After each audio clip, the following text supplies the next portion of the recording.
Before you head out to any sort of litigation, any sort of disputes in the court of law, I always ask all my clients and potential clients to, at the very outset, understand the appetite for conflict that they must have before they enter this arena.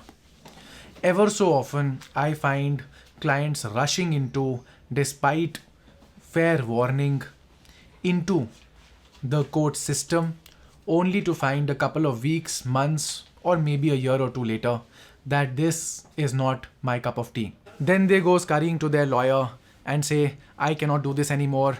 Let us approach the other party and try to come for a negotiation. And it is so sad that they've already spent a lot of money on the lawyer. They've spent a lot of time and effort going to court, fighting it out with the opponent, where if they could have at that point of time decided to keep their ego aside just a little, they would have been able to get much more out of the whole dispute or the whole equation than if now, rather than in this particular situation where they've already suffered so much. Of course, the opponent has also suffered a lot. Now, of course, with that caveat, one thing that does come to mind is a lot of times disputes, civil disputes, criminal disputes, also a big major aspect to this is that you go to court because you want to see to what extent you can gain that little bit of advantage over the other person, or get a little head start over the other person, and therefore pressurize the other person into a settlement which is more favorable to you than them. Having said that, there are still it is always a very very you never know what's going to happen, right? There are always so many factors around involved that you can never be sure that this is going to be the outcome of my situation. Of course, with a decent lawyer, you will have a fair bit of idea about what is the timeline like. In other videos on other occasions, I have talked about what kind of expectations you should have when you have a civil case going on, when you have a criminal case going on, what are the timelines which are possible. Those timelines also vary from state to state, from situation to situation. The pandemic uprooted a lot of very very conventional timelines that were there, and in some situations extended it quite a bit, and in some situations compressed it quite a bit to have things done sooner. So ultimately what I'm trying to say is that when you go into litigation, you have to understand that in fact, I would encourage someone who is going into litigation to imagine how the situation would be 1 year from now, 5 years from now, and maybe even 10 years from now if the case still exists. And they have to be okay, they have to be accepting of the ultimate possible consequence. And hopefully, if you have a half decent lawyer, you will be able to have a little bit of an idea about an accurate timeline as to what is going to happen, and you can make those decisions accordingly. The reason why I'm making this video is because I had the occasion to see a very prudent client just a few months ago.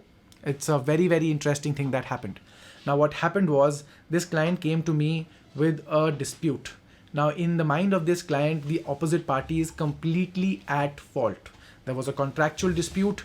The other party, after having certain agreed terms, went back and said, no, I want some more money on this aspect. The client had already spent about 10 lakh rupees.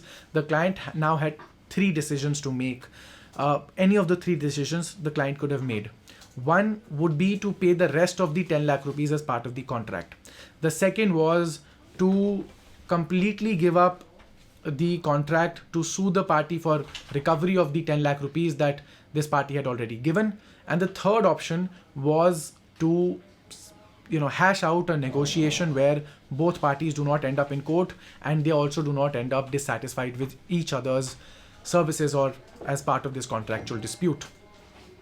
Most of the times, the party who has already come to a lawyer will choose option number 2, which is go to court, seek recovery. And this, as the lawyer, not just because of the fact that my fees is I get more fees when the client goes to the court. I would rather that my client gets a fast settlement outside the court, I can of course bill for the work that I've done negotiating that deal. But apart from that, the satisfaction the client gets, which will then refer, which the client would then, because of that, refer me to other people as well, works much better for me than actually going to court with the client. In this particular situation, however, the client actually did a lot of introspection and said, I'm much more comfortable just getting back 5 lakh rupees and not going to court, because I know when I go to court, I'll have to pay a decent sum to the lawyer who's going to file this case. I'll have to hash it out on, on several aspects as to whether my claim is maintainable or not, whether I was in breach, whether the other party was in breach or not, and it is going to be several years at the very least if both parties decide to contest the case. The party said, let's give them an offer, you refund us half our money and let us amicably part ways. We gave this offer, the other party agreed, and without any costs of litigation, with only perhaps 1 or 2 legal notices and their replies exchanged at very, very nominal legal cost, both the parties were able to walk their separate ways without the money spent on the lawyers, without the time, the effort, the mental headspace which consumes a person when they have a case going on. None of that being there.